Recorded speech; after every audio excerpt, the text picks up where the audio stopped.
as diferenças entre os animais e as pessoas.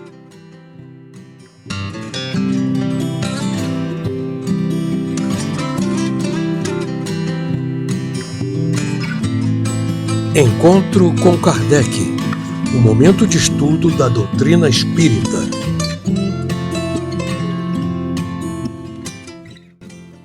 Olá, sinta-se bem-vindo ao canal Espírita Fraterno, canal de estudo e divulgação espírita, e nós temos toda semana estudado a doutrina dos espíritos através do Livro dos Espíritos, sendo essa semana o Encontro com Kardec, número 49.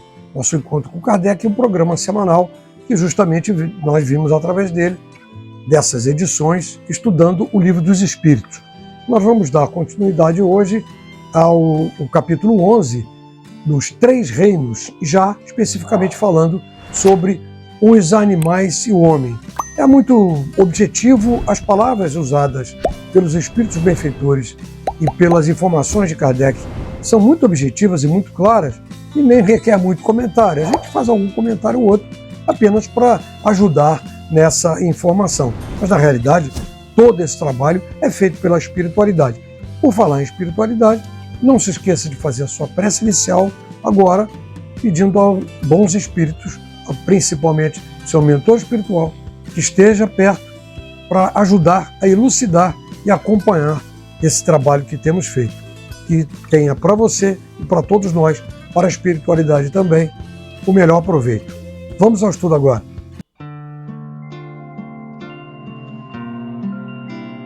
Capítulo 11. Os Três Reinos. Os animais e o homem. Perguntas 592 a 600. Se pelo que toca à inteligência comparamos o homem e os animais, parece difícil estabelecer-se uma linha de demarcação entre aquele e estes, porquanto alguns animais mostram, sob esse aspecto, notória superioridade sobre certos homens. Pode essa linha de demarcação ser estabelecida de modo preciso? A este respeito é completo desacordo entre os vossos filósofos. Querem uns que o homem seja um animal, e outros que o animal seja um homem. Estão todos em erro. O homem é um ser à parte, que desce muito baixo algumas vezes, e que pode também elevar-se muito alto. Pelo físico, é como os animais, e menos bem dotado do que muitos destes. A natureza lhes deu tudo o que o homem é obrigado a inventar com a sua inteligência, para a satisfação de suas necessidades e para a sua conservação. Seu corpo se destrói, como o dos animais, é certo, mas ao seu espírito está assinado um destino que só ele pode compreender, porque só ele é inteiramente livre. Pobres homens que vos rebaixais mais do que os brutos, não sabeis distinguir-vos deles? Reconhecei o homem pela faculdade de pensar em Deus. Poder-se-á dizer que os animais só agem por instinto? Ainda aí há um sistema. É verdade que na maioria dos animais domina o instinto, mas não vês que muitos agem denotando acentuada vontade? É que têm inteligência, porém limitada. Além do instinto, não se poderia negar a certos animais a prática de atos combinados, que denotam vontade de agir em determinado sentido, conforme as circunstâncias. Há, pois, neles uma espécie de inteligência, mas cujo exercício se circunscreve quase exclusivamente aos meios de satisfazerem as suas necessidades físicas e de proverem a sua conservação. Entre eles, não há nenhuma criação, nenhuma melhoria. Seja qual for a arte que admiremos em seus trabalhos, fazem hoje o que faziam outrora, nem melhor nem pior, segundo formas e proporções constantes e invariáveis. O filhote, isolado dos outros de sua espécie, não deixa de construir o seu ninho de acordo com o mesmo modelo, sem que tenha recebido ensino para isso. Se alguns são passíveis de certa educação, seu desenvolvimento intelectual, sempre fechado em estreitos limites, é devido à ação do homem sobre uma natureza maleável. pois não há nenhum progresso que lhe seja próprio. Mesmo esse progresso é efêmero e puramente individual, visto que, entregue a si mesmo, o animal não tarda a voltar aos limites traçados pela natureza. Então, ele começa ali, essa questão 592, falando sobre o instinto. É uma coisa natural nos animais. Se movem realmente por instinto. Porque fica muito claro, animais são animais e homens são homens. Eles nos dizem, nos dão essa informação ali. A gente costuma muito confundir, é uma questão até carinhosa, né? Que a gente se apega tanto aos seus animais, seus cães, seus gatos, e às vezes a admiração dos pássaros. A gente se apega tanto, principalmente os domésticos, e que confunde a natureza desses animais com a natureza do homem. Isso é uma coisa que não deve ser confundida. Os animais são animais e os homens são os homens. Os animais, eles têm consciência da sua individualidade, mas eles não se reconhecem. É uma consciência limitada dessa individualidade. Eles falam isso, inclusive, no texto. Os animais agem em tudo por um instinto.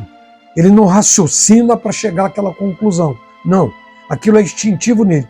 E principalmente, totalmente ligado à sua sobrevivência. E tem consciência da sua individualidade, mas ele não sabe que ele é ele. Ele não sabe que, por exemplo, o nosso cãozinho aqui, não sabe que o nome dele é Amarelo. Ele, Amarelo, não sabe que ele é amarelo. E que a gatinha que nós temos, que é a Marie, que ela é a Marie. Ele sabe que ele é um cão, é um ser.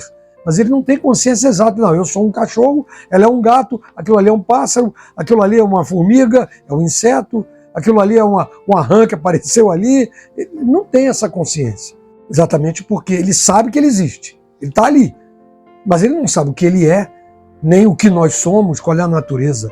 Isso não tem, ele não consegue ter essa distinção. Os animais agem sempre por uma construção voluntária, né? É um instinto de criar para sobreviver. É dessa forma que os animais agem. Tem coisas que você não consegue ensinar ao animal. O João de Barro, por exemplo, aquele pássaro, ninguém ensinou a ele a fazer a sua casinha de barro, com a frente virada contra o vento, de maneira que o vento não entre e não atrapalhe a vida dos filhotes. Ninguém ensinou a ele. Como é que é isso? Sim, a criação maior, a espiritualidade maior, sob o comando de Deus, sim, colocado para eles na sua natureza que existe aquela situação, que eles têm que fazer aquilo. Aí eles agem por instinto, que ninguém foi lá e ensinou. Não adianta você querer ensinar o João de Barro, ao invés de fazer uma casa de barro, ele fazer de palha, ou fazer de cimento. Não tem como. Por isso que os animais, eles são o que são o tempo todo. Eles não criam, né? E tem outra. A esmagadora maioria dos animais não interagem com as pessoas. Os domésticos, até certo ponto, sim. Mas os cães, o gato interage com as pessoas, mas não lhe obedece, como obedece o cão. Tenta ensinar um gato a fazer o que o cão faz. É difícil, não posso dizer impossível, porque certamente deve existir exceções, mas são bem diferentes esses estágios, né? O golfinho, por exemplo, um animal marinho, que é considerado até um mamífero, em que você ainda consegue interagir com ele como a gente interage com os cães. Mas são os únicos. Não existem outros. Você vai interagir com um tubarão? Vai interagir com uma lagosta, com um crustáceo, um peixe comum? Não tem como. É como você querer interagir com um rato. Se com o gato já tem alguma diferença, com um camundongo, você imagina a diferença que vai ser, a dificuldade. Por isso que se diz que eles têm individualidade, mas eles não têm consciência de si mesmos. A sua inteligência é limitada. Vamos dar continuidade, que isso vai ficando bem mais claro com as palavras dos espíritos benfeitores, sem dúvida nenhuma. Têm os animais alguma linguagem? Se vos referis a uma linguagem formada de sílabas e palavras, não. Meio, porém, de se comunicarem entre si, têm. Dizem uns aos outros muito mais coisas do que imaginais. Mas essa mesma linguagem de que dispõem é restrita às necessidades, como restritas também são as ideias que podem ter. Há, entretanto, animais que carecem de voz. Esses parece que nenhuma linguagem usam, não? Compreendem-se por outros meios. Para vos comunicardes reciprocamente, vós outros, homens, só dispondes da palavra? E os mudos? Facultada lhes sendo a vida de relação, os animais possuem meios de se prevenirem e de exprimirem as sensações que experimentam. Pensais que os peixes não se entendem entre si? O homem não goza do privilégio exclusivo da linguagem.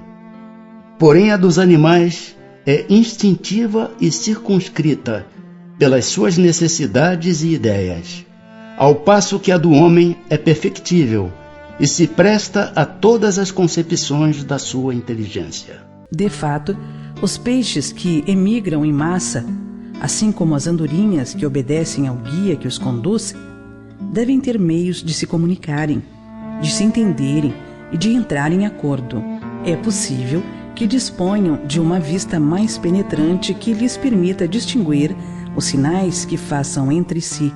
Pode ser também que a água seja um veículo que lhes transmita certas vibrações. Seja como for, é incontestável que dispõem de meios para se entenderem, assim como todos os animais, que, embora privados de voz, fazem trabalhos em comum. Diante disso, devemos nos admirar de que os espíritos possam comunicar-se entre si sem o auxílio da palavra articulada? Gozam de livre-arbítrio os animais para a prática dos seus atos? Os animais não são simples máquinas como supondes. Contudo, a liberdade de ação de que desfrutam é limitada pelas suas necessidades e não se pode comparar à do homem. Sendo muitíssimo inferiores a este, não têm os mesmos deveres que ele. A liberdade possuem-na restrita aos atos da vida material. Donde procede a aptidão que certos animais denotam para imitar a linguagem do homem? E por que essa aptidão se revela mais nas aves do que no macaco, por exemplo, cuja conformação apresenta mais analogia com a humana? Origina-se de uma particular conformação dos órgãos vocais, reforçada pelo instinto de imitação. O macaco imita os gestos. Algumas aves imitam a voz. Veja bem, os animais não têm a mesma linguagem da gente, mas de alguma forma eles nos deixam isso muito claro, que eles interagem entre si. É interessante você ver que o cachorro começa a latir, aí o outro começa a latir lá, o outro começa a latir ali. De alguma forma eles se comunicam, né? Isso é uma forma deles emitirem sons. E de algum jeito, segundo a espiritualidade, eles se entendem ali. Agora, uma coisa interessante, como é que os pássaros seguem nas suas migrações aquele pássaro que vem na frente? E, inclusive, eles montam uma espécie de uma seta. Você vê o desenho da seta no ar, que é uma aerodinâmica, uma forma aerodinâmica de voar, em que diminui a resistência para quem está atrás. Na medida, isso é fato, né? Uma flecha é pontuda, o que o ar bate e divide. E ela penetra o ar com muito mais facilidade. Assim um avião, e daí para frente. Então, como é que os pássaros fazem isso? Como é que eles sabem que tem que seguir o líder? Como é que o peixe que emigra de um lugar para o outro, ele sabe que tem que seguir um líder? Como é que os lobos, por exemplo, como é que eles seguem o alfa, aquele que caça mais? Isso está na natureza deles. Isso é criação divina. Olha, eu não vou dizer que é impossível, porque impossível é só Deus cometer um erro. Mas vai ser muito difícil a gente chegar a essa conclusão de porquê, de que maneira que eles sabem disso. Tudo é uma questão de instinto e uma linguagem que eles passam entre si. E muitas vezes pelo cheiro, pelos feromônios, né? Acho que esse é o nome que se dá, que eles emitem, e que o macho sabe que a fêmea está no cio, na época de procriar. Então ele faz aquilo instintivamente. Então, de toda forma, até conosco, os que interagem com a gente, como os cães, eles têm uma forma de linguagem, mas evidentemente não são palavras.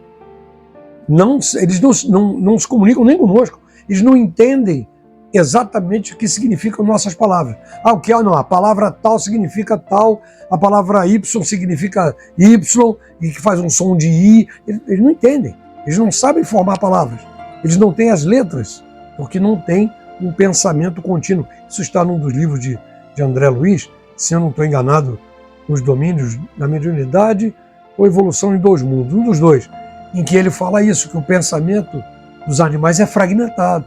Ele não tem um pensamento contínuo como a gente, que tem um raciocínio lógico. Eu comecei aqui, tenho que ir por aqui para chegar ali.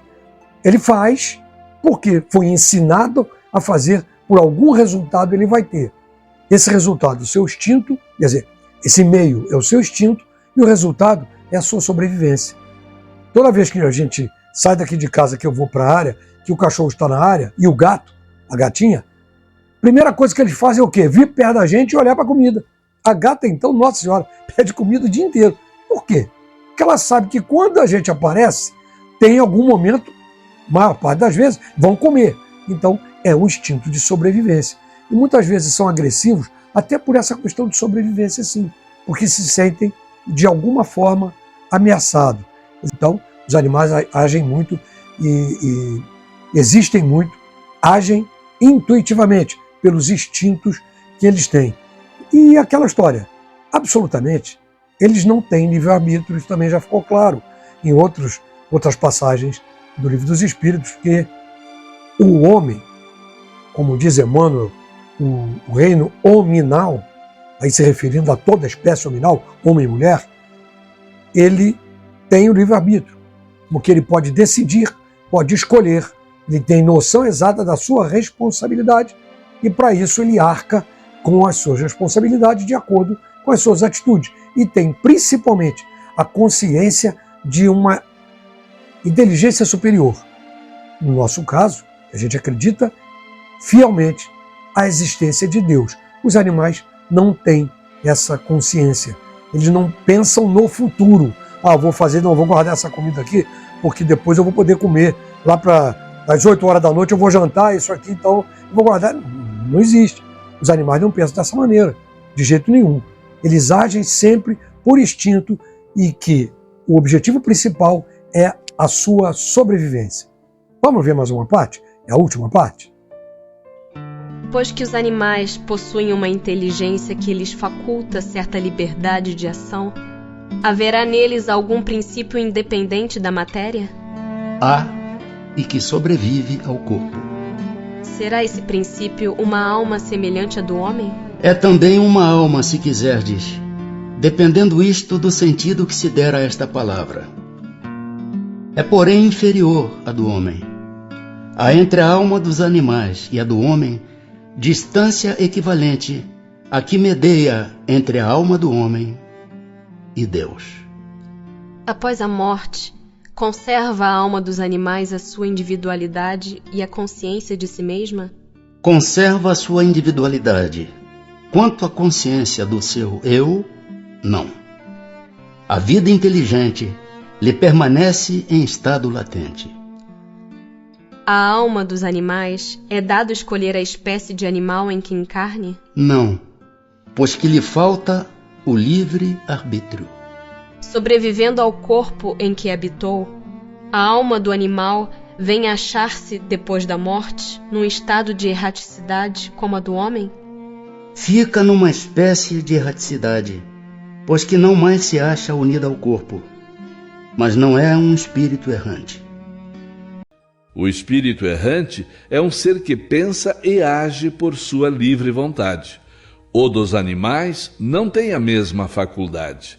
É a consciência de si mesmo que constitui o principal atributo do espírito. Após a morte, o espírito do animal é classificado pelos espíritos que se encarregam dessa tarefa e utilizado quase imediatamente. Não dispõe de tempo para se relacionar com outras criaturas. Veja, ficou muito claro que os animais são espíritos em fase de evolução. É dessa forma. Eles são espíritos em fase de evolução. Como nós estamos em evolução. Só que essa diferença esse momento de transição entre o animal e o hominal é desconhecido para todos nós. É totalmente desconhecido. Quiçá os espíritos superiores devem conhecê-lo, mas nem tudo é dado a nos informar. Isso até Jesus disse, que nem tudo a gente poderia saber, porque nós não temos capacidade para entender todas as coisas do universo. O dia que chegarmos a essa condição de espírito superior, espírito puro, aí sim a gente pode ter essa consciência exata. Um momento em que ele deixa de ser animal e passa a ser homem, passa a ser uma pessoa, um ser humano. Veja bem, os animais têm um espírito como nós temos, só que ele não é um espírito inteligente, não tem, como acabamos de falar no comentário anterior, eles não têm a inteligência que nós temos porque não têm o livre arbítrio, não têm essa consciência, mas são espíritos sim, em fase de evolução. E quando eles desencarnam, eles não ficam na erraticidade como nós ficamos, em que a gente desencarna imediatamente, ou passando depois de um tempo, tem consciência da sua existência, do que está acontecendo consigo mesmo. Poxa, eu estou aqui, estou num umbral, estou numa colônia, ou estou sendo obsessor, ou estou visitando alguma coisa. Então, o animal não tem essa consciência. Para ele é como se ele tivesse normalmente, só que, exatamente para não ficar muito tempo nessa transição, que a espiritualidade superior, já nos informaram muito isso, e no texto também, que eles cuidam para que esses animais imediatamente passem a novo processo encarnatório. Então eles não ficam na erraticidade, podemos dizer aí, 10 anos, 50 anos, 100 anos, 500 anos, como muitas vezes muitos de nós ficamos e muitos espíritos ficam muito tempo desenvolvendo seus trabalhos ainda de crescimento na individualidade, ajudando a humanidade ou ajudando em qualquer outro setor do sistema solar ou do universo. Os animais não ficam dessa forma porque não têm essa consciência. Imediatamente, os espíritos que se encarregam de cuidar dos animais, eles cuidam da reencarnação desses aí. O que nós deixamos claro aqui, objetivamente, eles desencarnam, têm um espírito não desenvolvido como o nosso, sem livre-arbítrio, eles desencarnam, ficam pouquíssimo tempo na espiritualidade e reencarnam novamente. E muitas vezes reencarnam próximo das pessoas que cuidaram deles. Tem casos diversos do Chico Xavier, de Divaldo Franco e tantas outras pessoas. E a gente sente que o animalzinho que você está de novo, você teve um cão há 40 anos atrás e ele faleceu, depois de 10 anos você teve outro cão e parece que é o mesmo. E muitas vezes é, porque a espiritualidade cuida para que ele esteja perto dos seus próprios cuidadores, porque seria mais fácil para ajudá-lo no seu desenvolvimento. Evidente que sim. Agora, tudo depende também da utilidade que aquele animal possa ter naquele meio. Muitas vezes ele vem para ajudar aquela família de alguma forma, para fazer algum tipo de ação junto com a criança, ou o que seja, para desenvolver. E nós temos casos que, veja no livro Nosso Lar, em que aparecem alguns cães que, junto com os espíritos benfeitores, vão até o umbral para ajudar a resgatar algumas pessoas. Até porque muitos espíritos ainda inferiores, e notadamente aqueles que muitos estão ainda no umbral, eles sim têm medo dos animais. Você não tem medo normalmente de um cão, alguma coisa assim? É uma forma que eles têm até de evitar que os espíritos agressivos, muito inferiores, muito sofredores e agressivos, se aproximem muito em função disso. Os animais ajudam nesse afastamento, nessa proteção dos espíritos. Então, é dessa forma. É isso que os espíritos nos ensinam na doutrina dos espíritos. Os animais são espíritos reencarnantes, espíritos de animais reencarnantes, que não ficam muito tempo na erraticidade e estão ali para nos ajudar de alguma forma, e nós temos a responsabilidade de ajudá-los a evoluir. Portanto, não esqueça desse detalhe. Trate muito bem o seu cãozinho, trate muito bem o seu gatinho, respeite os animais. Alguns são temerosos, os ratos, as cobras, que sejam, mas deixe-os quietos na natureza. Não faça mal para eles, porque se você não fizer nada, eles não vão te atacar, não vão fazer nada com você. E a espiritualidade, de qualquer maneira, responde e atua nessa criação de bondade, que são os animais, que todos eles têm alguma utilidade, pode estar certo disso. E o que nos cabe é respeitá-los acima de qualquer coisa. Muito bem, muito obrigado por estarem até aqui no nosso estudo. Esse foi o Encontro com Kardec número 49. Eu espero encontrá-los novamente aqui na semana que vem, no Encontro com Kardec 50. Muito obrigado por estarem até aqui, eu realmente fico muito grato. Não esqueça de fazer a sua prece final, agradecendo aos bons espíritos essa ajuda no entendimento dos trabalhos que aqui nós fazemos, que não é meu, é nosso, até porque é uma transmissão da espiritualidade através do Livro dos Espíritos e através de alguma forma desse concurso que fazem junto conosco aqui, eu aqui e vocês aí, aprendendo e nos ajudando a elucidar todas as questões. Muito grato mais uma vez, fiquem todos na paz.